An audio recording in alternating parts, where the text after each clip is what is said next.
Hello friends, आज का video कोई व्लॉग नहीं है। मैं आज आप लोग को ये वाला जो मैंने कुर्ता पहना है ना, रैप कुर्ता है ये ए लाइन में, तो उसकी स्टिचिंग और कटिंग करना सिखाऊंगी। तो ये मेरे पास था कॉटन का कपड़ा जो मैंने ऑनलाइन मंगाया था। थोड़ा सा कपड़ा शेयर था तो इसलिए मैंने सोचा कि इसमें लाइनिंग भी लगा लेती हूँ। तो सबसे पहले ना मैं कटिंग करूँगी लाइनिंग में ही। तो इस तरह से लाइनिंग को मैंने 2 फोल्ड में रखा है। तो सबसे पहले बैक पार्ट की कटिंग कर रही हूँ मैं। तो फोल्डेड पार्ट जो है ना मैंने अपनी साइड में रखा है और सारे जो मार्किंग है वो फोल्डेड साइड से ही मैं कर रही हूँ। सबसे पहले मैंने शोल्डर की मार्किंग की है।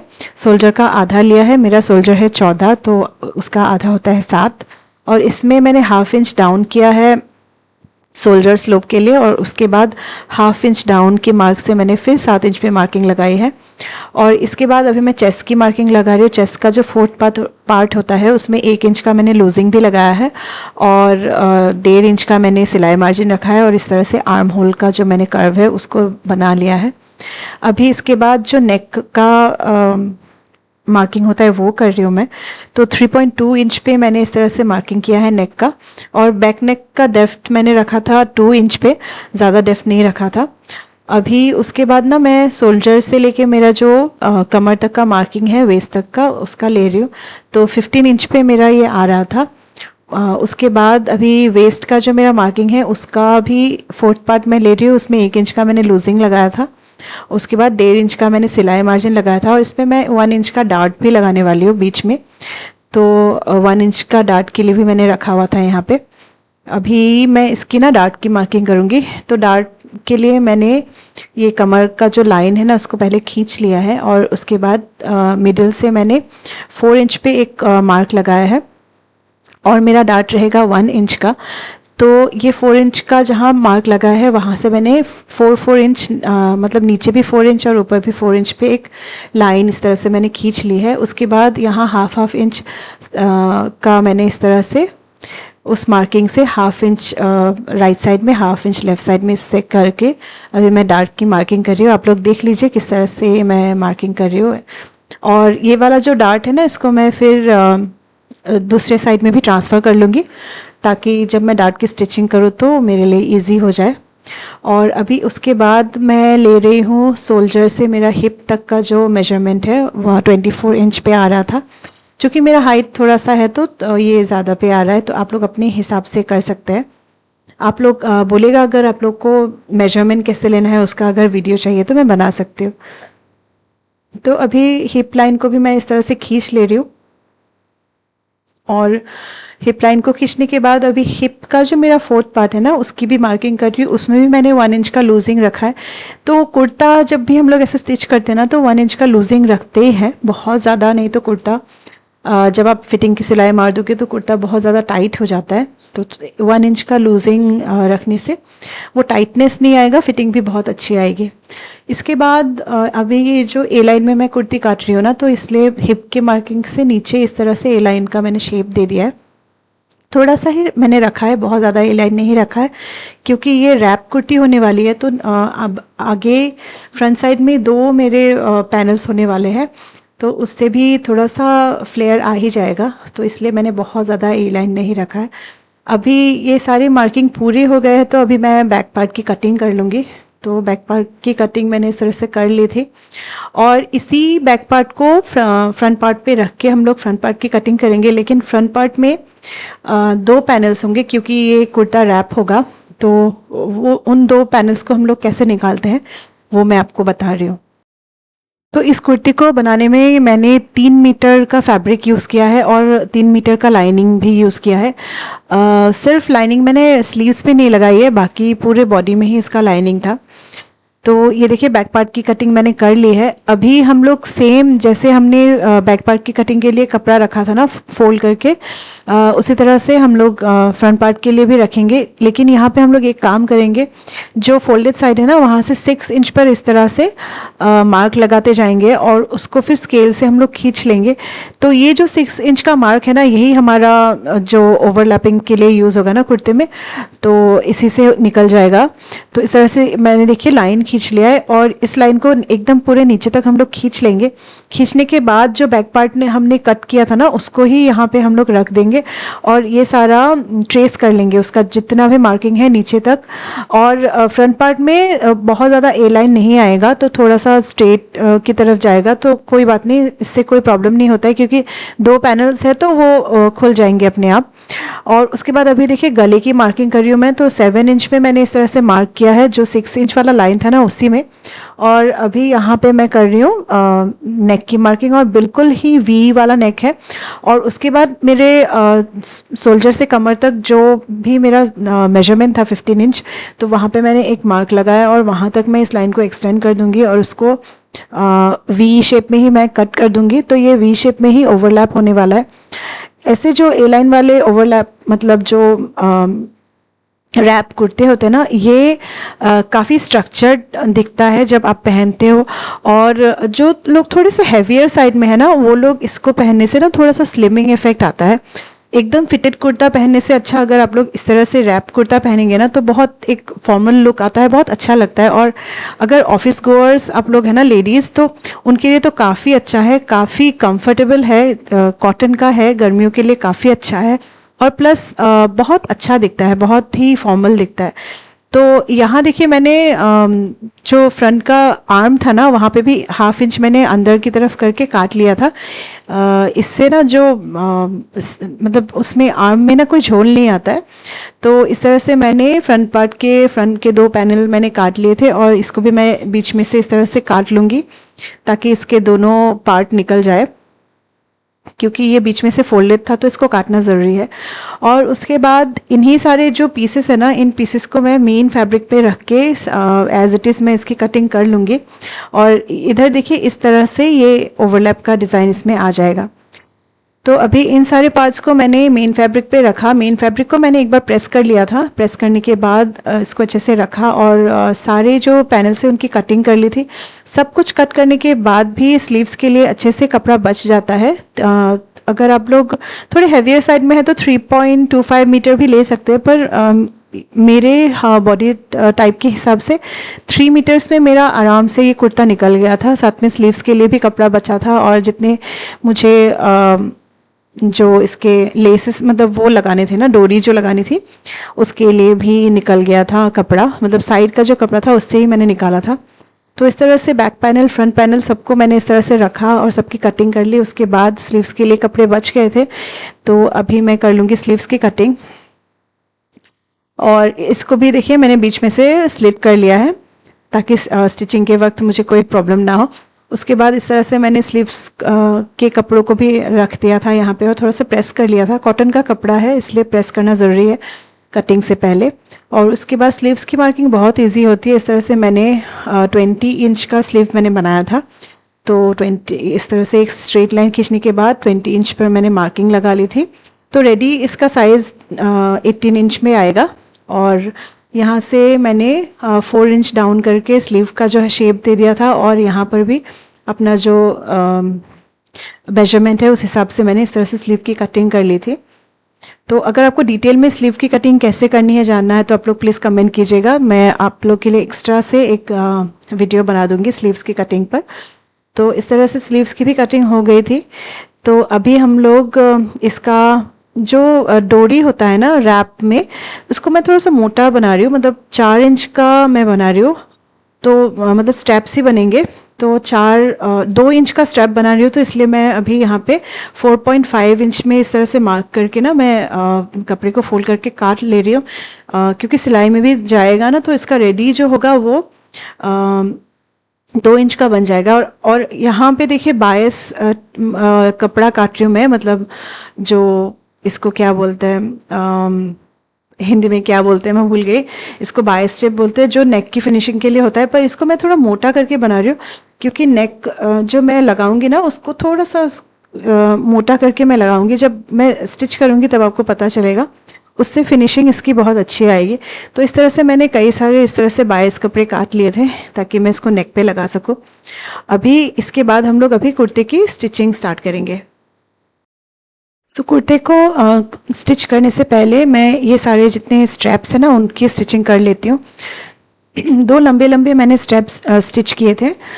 इस तरह से मैंने दोनों को इस तरह से जॉइन कर लिया था और उसके बाद जो पलटने वाला एक टूल है मेरे पास, उससे मैंने इसको पलट लिया था और इसको पलटने के बाद ना इसको अच्छे से मैंने प्रेस लगा लिया था।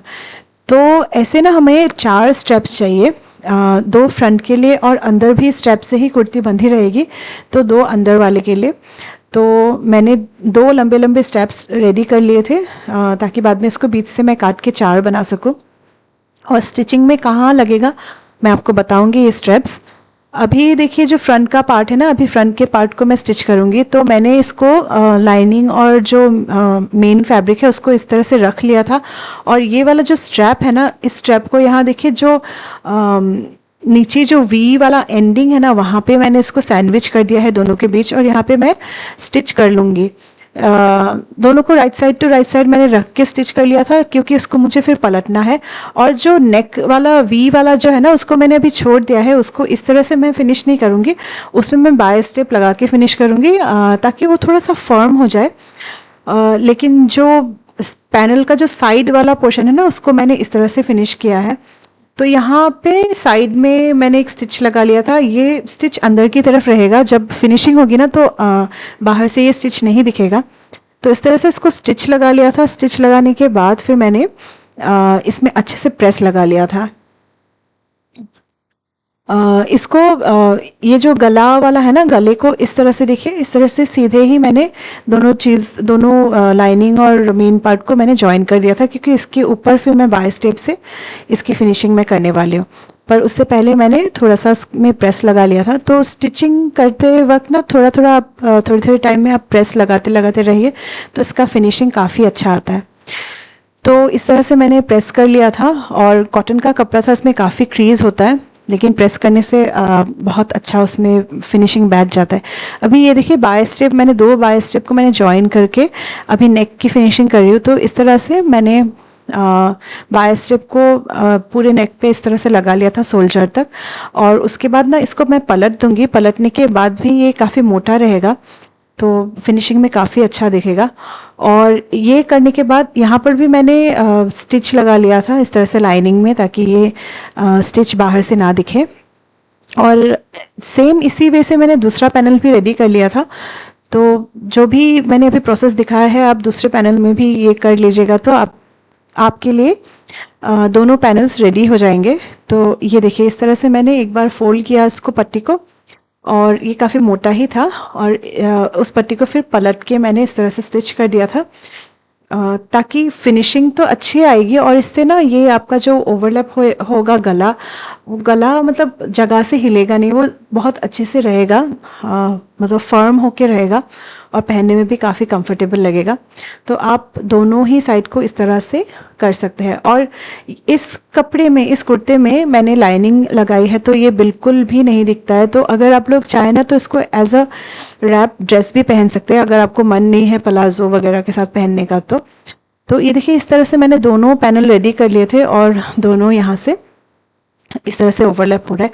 अभी हम बैक पैनल को रेडी करेंगे और बैक पैनल में हम जो 2 हमारा स्ट्रैप बच गया था ना, तो उसको बैक पैनल में हम लोग अटैच कर देंगे बिल्कुल कमर के पास, मतलब शोल्डर से जो 15 इंच का मार्क है उसके पास हम लोग दोनों साइड में ही इसको जो हमारा स्ट्रैप है उसको लगा देंगे। और लगा के ना ये इस पूरे पैनल को हम लोग स्टिच कर लेंगे, मतलब लाइनिंग को और मेन फैब्रिक को। उसके बाद अभी मैं डार्ट की स्टिचिंग कर रही हूँ। तो अगर इसमें लाइनिंग नहीं होती तो डार्ट करना बहुत इजी होता, पर लाइनिंग है इसलिए सबसे पहले मैंने ना जो डार्ट वाला लाइन था बीच में मैंने एक स्टिच कर लिया ताकि कपड़े दोनों एक साथ लगे रहे, हिले नहीं। तो इस तरह से देखिए मैंने पहले सीधे लाइन पे मैंने डार्ट को स्टिच किया है। उसके बाद अभी जहाँ मैंने डार्ट की मार्किंग की है उस मार्किंग से मैं अभी डार्ट को स्टिच कर लूँगी, तब ये जो लाइनिंग और मेन फैब्रिक है ना, ये जगह से नहीं हिलेगा और आपका डार्ट बहुत अच्छा बैठेगा। तो ये छोटे छोटे टिप्स होते हैं ना स्टिचिंग में, जिसको हम लोग अगर यूज़ करें स्टिचिंग करते वक्त ही, तो फिर हमको बाद में प्रॉब्लम नहीं होता है फिनिशिंग का। तो इस तरह से मैंने दोनों डार्ट निकाल लिए थे और इस टाइम पे मैंने साइड में जो स्ट्रैप्स है ना उसको भी मैंने अटैच कर लिया था। लेकिन जब आप लोग साइड फिनिशिंग की जब स्टिच करेंगे ना, तो आपको बस एक चीज़ याद रखनी है कि एक स्ट्रैप बाहर निकला रहेगा और एक स्ट्रैप अंदर की तरफ रहेगा, बस उतना हमको ध्यान देना है। और यहाँ मैं अभी बैक नेक की फिनिशिंग कर रही हूँ, तो बैक नेक की फिनिशिंग के लिए मैंने लाइनिंग में से ही इस तरह से बैक नेक के शेप में एक पट्टी काट ली थी और उसको मैंने अभी अटैच कर लिया था नेक पे। और उसके बाद मैं इसको एक बार फोल्ड करके मैं स्टिच कर लूँगी, और उसको फाइनल स्टिचिंग से पहले ही मुझे यहाँ पे जो मेरे फ्रंट पैनल के 2 पार्ट्स हैं ना, उनको अटैच करना है। तो अभी देखिए आप लोग, जैसे वीडियो में आपको दिख रहा है ना, उस तरह से मैंने इसको साइड से फोल्ड कर लिया है। और इसको फाइनल स्टिच करने से पहले मैं यहाँ पे ये देखिए फ्रंट पैनल को इस तरह से रख के, इस तरह से सैंडविच करके मैं इसको स्टिच करूँगी। इस तरह से ना आपका नेक का जॉइन काफ़ी अच्छा आता है और इसका फिनिशिंग काफ़ी अच्छा होता है, एकदम प्रोफेशनल जैसा होता है। तो यहाँ देखिए इस तरह से इस पट्टी के अंदर मैंने फ्रंट पैनल को सैंडविच करके इस तरह से लगाया है। और अभी इसको पलट के, यहाँ देखिए इसकी फिनिशिंग काफ़ी अच्छी आई है। तो अभी पलट के उसको हम लोग फाइनल स्टिच कर देंगे। तो इस तरह से जो नेक का फिनिशिंग है वो हो जाएगा। अभी इसके बाद हमारा कुर्ता ऑलमोस्ट रेडी है। अभी हमको क्या करना है, हमने जो स्लीव्स काटे थे ना, स्लीव्स को अभी रेडी करना है कुर्ते के साथ अटैच करने के लिए। तो सबसे पहले ना स्लीव्स को हम लोग इस तरह से खोल लेंगे, दोनों स्लीव्स को, और जो फ्रंट वाला साइड होगा उसमें से थोड़ा सा हम लोग इसको अंदर की तरफ इस तरह से काट देंगे, ताकि स्लीव्स जब जॉइन होगा तो फ्रंट वाला उसमें कोई झोल नहीं आएगा आपका। तो इस तरह से मैंने ये कटिंग कर ली थी। उसके बाद अभी जो स्लीव्स का जो ये एंड है ना, इसको मैं बस इसकी हेमिंग कर रही हूँ। इसको डबल फोल्ड करके बस एक बार मैं स्टिच कर दूंगी। तो दोनों स्लीव्स की मैंने हेमिंग कर ली थी सबसे पहले। और हमेशा आप किसी भी कुर्ते पे जब स्लीव्स लगाएंगे ना, तो उसकी हेमिंग आप पहले कर लीजिए। ऐसा नहीं कि मैंने स्लीव्स अटैच कर लिया उसके बाद में हेमिंग कर रही हूँ, तो ये कभी भी मत कीजिएगा। सबसे पहले हेमिंग बहुत ज़रूरी है। अगर आप लेस वगैरह भी लगा रहे, कुछ भी लगा रहे, लेकिन हेम को रेडी कर लेना बहुत ज़रूरी होता है। तो इधर मैंने दोनों ही स्लीव्स के हेम को रेडी कर लिया था। और स्लीव्स को हमेशा जब भी हम लोग अटैच करते हैं कुर्ते में, तो हमेशा मिडिल से करते हैं। तो इसलिए हम लोग हमेशा स्लीव्स काटते वक्त मिडिल में एक स्लिट लगा लेते हैं, ताकि हमको उसका मिडिल पता चले। और कुर्ता का जो मिडिल है वो वैसे भी हमको पता लग ही जाता है, क्योंकि उसमें जॉइन होता है, जो शोल्डर वाला जॉइन होता है ना, उससे पता चल जाता है कि उसका मिडिल कौन सा है। तो अभी हम लोग कुर्ते के साथ स्लीव्स को अटैच कर लेंगे। कुर्ते को सीधे साइड में रखेंगे और स्लीव को भी सीधे साइड में उससे अटैच ऐसे लगा के अटैच कर लेंगे। मिडिल से लगाएंगे। अगर हम लोग मिडिल से लगाते हैं ना, तो स्लीव्स बहुत परफेक्टली बैठ जाता है। तो ये सब छोटी छोटी चीज़ें हैं जिसको हमें ध्यान रखना पड़ता है स्टिचिंग करते वक्त, और मैंडेटरी इसको करना ही पड़ता है। तब काफ़ी अच्छा, मतलब आपको फिनिशिंग काफ़ी अच्छी आएगी। आपको लगेगा ही नहीं कि आपने खुद बनाया है, ऐसा लगेगा कि आप खरीद के लाए हो कहीं से। तो इस तरह से देखिए मैंने स्लीव्स लगा ली थी, और दोनों स्लीव्स को इस तरह से मैंने अटैच कर लिया था। अब स्लीव्स अटैच होने के बाद अभी इस कुर्ते में बस हमको फिटिंग की सिलाई लगानी है। और ये लाइनिंग वाला कुर्ता है, तो थोड़ा सा हैवी हो जाता है मैनेज करने में। तो आप लोग जितने भी, अगर कोई नया भी स्टिच कर रहा है ना, तो आप लोग डायरेक्ट उसको मतलब जो फिटिंग वाली सिलाई है डायरेक्ट मत लगाइए। सबसे पहले आप उसको कटिंग टेबल पे रख के या फिर फ्लोर में रख के वहाँ पे ना आप पिन से उसको सिक्योर कर लीजिए कि आपको कितना मार्जिन पे कहाँ स्टिच करना है। तो एक बार अगर आपने पिन से सब कुछ सिक्योर कर लिया ना, तो आपका जो स्लीव्स का लाइन है और इसमें कुछ अलाइनमेंट में कुछ भी मिसमैच नहीं होगा। और साइड्स में अगर कोई एक्स्ट्रा कपड़ा है तो उसको कट कर लीजिए, और जितना आपने रखा था आपका सिलाई मार्जिन, उतने में ही आप लोग कटिंग कीजिए, जिस तरह से मैं अभी कर रही हूँ। और मैं भी हमेशा फिटिंग की जब सिलाई लगाती हूँ ना, हमेशा ऐसे पिनअप कर लेती हूँ। तो इससे ना काफ़ी अच्छा, मतलब काफ़ी इजी हो जाता है स्टिच करने में, और काफ़ी मतलब जो आपका मेजरमेंट है ना एक्यूरेट रहता है। तो इस तरह से मैंने कर लिया था, और अभी बस फिटिंग की सिलाई में लगा रही हूँ। फिटिंग की सिलाई लगाने के बाद यहाँ पे बस मेरा एक काम रह जाएगा हेमिंग का। तो नीचे कभी कभी हम लोग जितना भी मेजरमेंट लेके क्यों ना काटे, कभी कभी नीचे थोड़ा सा ऊपर नीचे हो जाता है। तो उस ऊपर नीचे को आप लोग अच्छे से सिज़र से सबसे पहले मैच करके कट कर लीजिएगा। उसके बाद हेमिंग कर सकते हैं आप लोग को जो भी हेम पसंद आए। मैंने बस ऐसे ही 2 बार फोल्ड करके उसकी हेमिंग कर ली थी। अगर आप लोग चाहें ना तो उसमें अलग से पट्टी लगा कर भी हेम कर सकते हैं ताकि हेम लाइन अच्छा दिखे, पर ये ऑलरेडी इसमें लाइनिंग था तो उसमें हेम बहुत ही मतलब फर्म लग रहा था इस तरह से भी। अगर पतले कपड़े से आप लोग बना रहे हैं, लाइनिंग नहीं लगा रहे, तो आप लोग थोड़ा सा उसमें पट्टी लगा के उसको कर सकते हैं ताकि जो उसका हेमिंग है ना वो अच्छा दिखे। तो इस तरह से मैंने दोनों तरफ की फिटिंग वाली सिलाई लगा ली थी। उसके बाद मैंने अच्छे से सब कुछ कट कर लिया था और इस तरह से डबल फोल्ड करके मैं इसकी हेमिंग कर रही हूँ।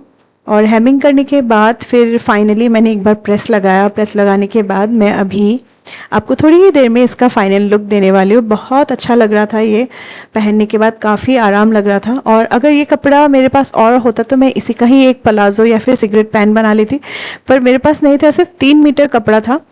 तो इस तरह से ये कुर्ता बन के रेडी हुआ है। देखिए कितना अच्छा फिट आया है और नीचे से अच्छा सा फ्लेयर है और ऊपर से फिटिंग काफ़ी अच्छी है। तो फॉर्मल इवेंट के लिए काफ़ी अच्छा है ये कुर्ता। और आप लोग बताइएगा आप लोग को कैसा लगा और ये वीडियो आप लोग को कैसा लगा, हेल्पफुल लगा या नहीं लगा। कुछ भी आप लोग को फीडबैक देना है तो प्लीज़ मुझे कमेंट कीजिएगा और ऐसे वीडियोस के लिए मेरे चैनल को प्लीज़ सब्सक्राइब कर लीजिएगा। Bye for now guys.